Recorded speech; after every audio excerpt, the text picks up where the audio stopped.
No surprise to most of us that the illicit market outshines the legal sales. In 2022, illicit cannabis sales soared to $74 billion, dwarfing legal sales, which stood at about $28 billion. This gap of 164% represents an opportunity for legal operators to tap into a market that has largely been reliant on unregulated channels. Despite legalization efforts, a vast segment of cannabis consumers still turn to illicit sources, especially here in Texas.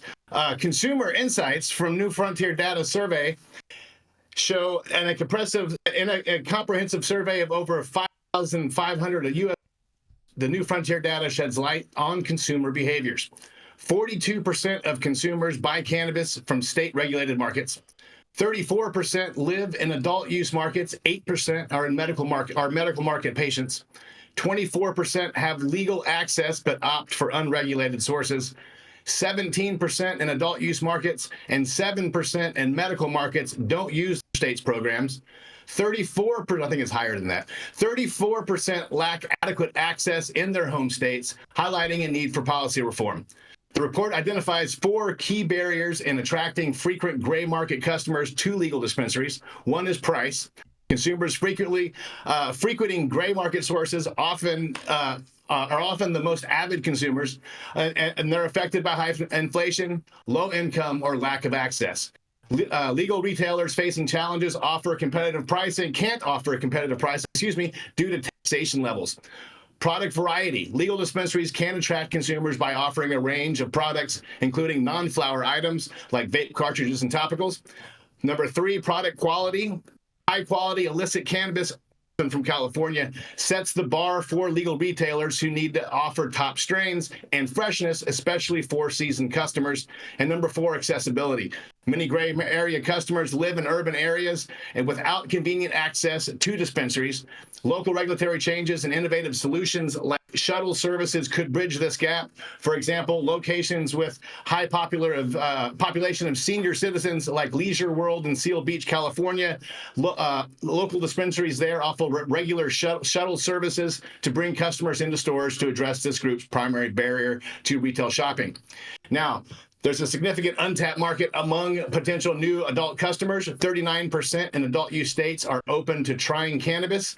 Edibles are often the most preferred product, followed by topicals, beverages, and tinctures. Dispensaries could attract these new, often older, suburban customers with the right marketing of non-flower products. Now, my personal take, concluding on a personal note, the persistent strength of the illicit market is a direct consequence of the government's initial implementation of cannabis prohibition. By continuing to overtax legal cannabis and creating obstacles like potency limits and charging higher prices for stronger THC products, the government inadvertently fuels the growth of the illicit market. This short-sighted approach, driven by greed, hampers the development of an ideal legal market. The only real beneficiary in this situation is the illicit market. Stay high with us. It's High at 9 News for more insightful details. Ooh, I smoked a big one today. I'm Stone Slade for the High at 9 News. Oh man, Stone Slade. I mean, they're saying that for every legal pound that's sold, that 3 are sold in the trap market. Is that what they're trying to say in this? That's about the math there. Yes, I'm willing to bet that it's more than that. Higher, way more than that. I mean, this is a peak. It's a peak of what's happening, but definitely those numbers are way higher. I think the numbers got to be way higher, especially when you look at how these cops do math with all these busts that we cover. Yeah, just one that they don't really add up, man. Yeah, like this is I feel like 10 to 1. Man, is this Propaganda Thursday, you guys? I think it might be. Man, Propaganda Thursdays. Mm-hmm. Well, these statistics just confirm what we all know: the trap always wins. Mm-hmm. And these bureaucrats who think that they can legislate people's morals and what they're going to do, they should have learned that from Abe Lincoln and Mark Twain 150 years ago. It don't work. It can't work. So if you don't make it easy for people to get what they want, they're going to get it in ways you don't want them to. And I've said this to so many legislators and city council members and supervisors, and it's like it goes in one ear and out the other. Yeah, but we don't like it, so we're going to do this. Yeah, okay, well then the trap's going to continue to kick your ass. And these numbers are low. They are low for the trap market. And I don't know why they're so slow to learn this. It ain't rocket science. Dale, they had to lie with the numbers because they wanted to seem like the trap wasn't winning like Trump is. Oh, couldn't you call these numbers conservative? Now Adam gives me a sound effect. Yeah. He's been missing all the time. Where's Adam at? He's He's feathering his hair. Before the legal market started, guys, in criminal finally stopped brushing his hair. In criminal justice terms, if 10% of your population's violating a prohibition, you can't enforce it. So the numbers are always, we're at 8% illegally smoke weed, and we're all going, fuck, it's 30%. You're fucking crazy, okay?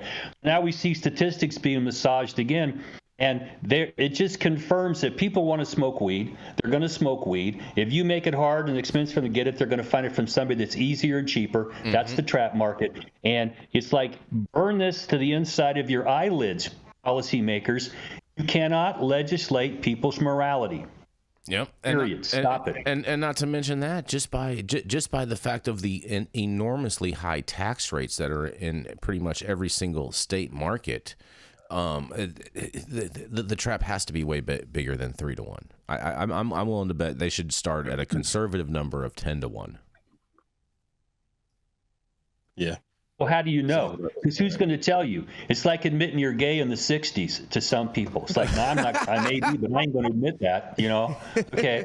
And for me, I smoked weed when I was, practicing law, and people went to the bench, and they could never admit they were out in my Suburban smoking weed with me because you just couldn't say it. And so you wouldn't be honest about what you were doing. Come on, man. Yeah, you're owning up to your own failure, right? Oh, man. And no, you own up to, I like good weed, so let's, I'll have a beer, but let's go out in my car and smoke a blunt.